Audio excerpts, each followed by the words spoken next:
Welcome back to Bible Reading Today. Glad you've joined us.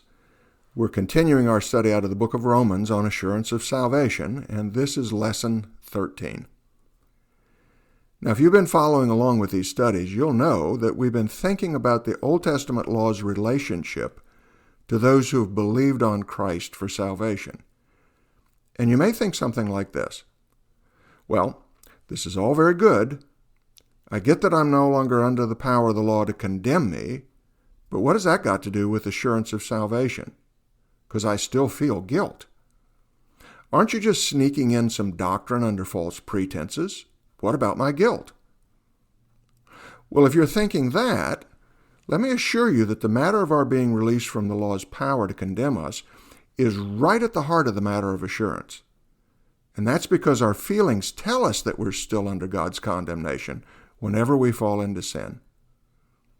But as we saw last time, our consciences aren't saying that to us at all when that happens.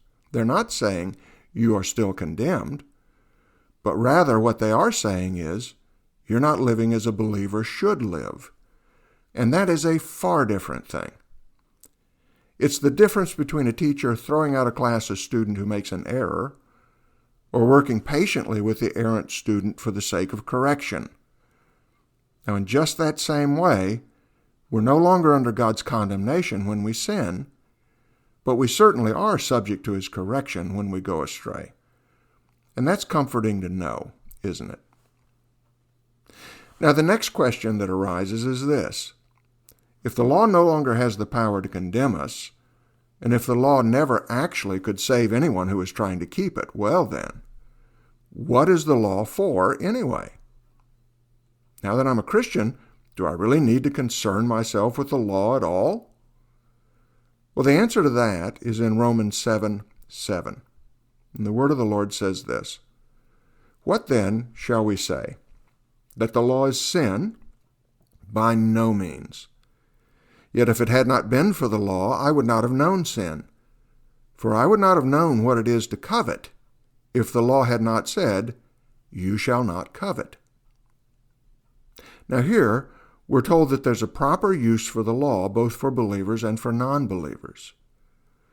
The law does invaluable service to everyone by showing us what's really right and what's really wrong. And here, the author of Romans uses the 10th commandment to demonstrate this principle.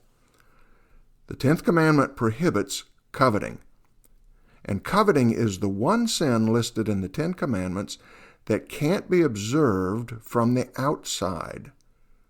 Theft, adultery, murder, neglect of God, idolatry, all of these things can be seen from the outside. But covetousness is entirely an inside job. It's something that happens only in a person's heart.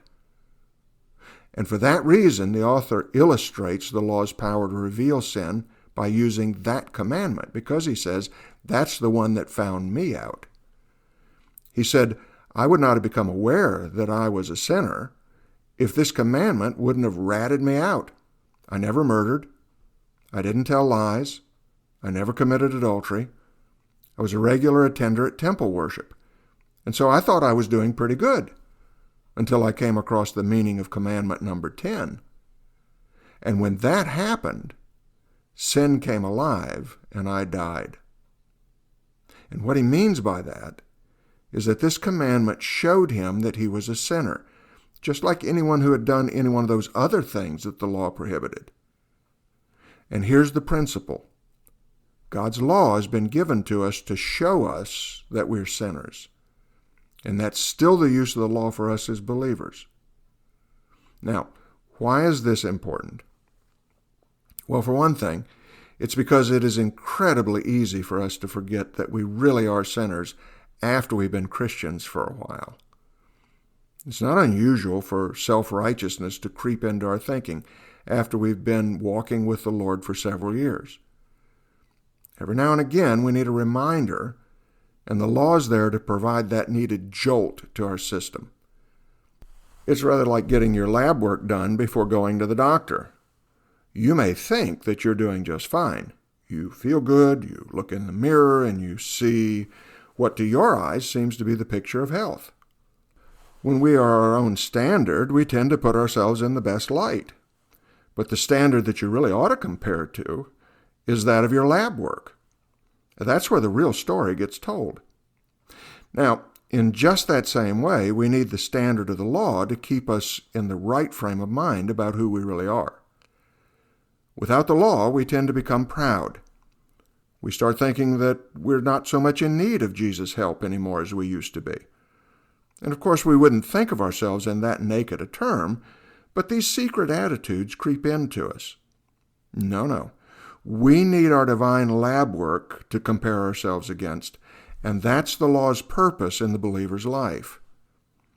You might say that the purpose of the law is to keep us in humility, so that we'll constantly depend on Christ rather than ourselves.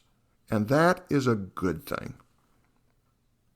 Now, there's one more thing we need to notice in chapter 7 of Romans, and that results from the law's work of showing us our weakness. And we'll think together about that next time. In the meantime, glad you've come. We look forward to seeing you again next time. Have a blessed day.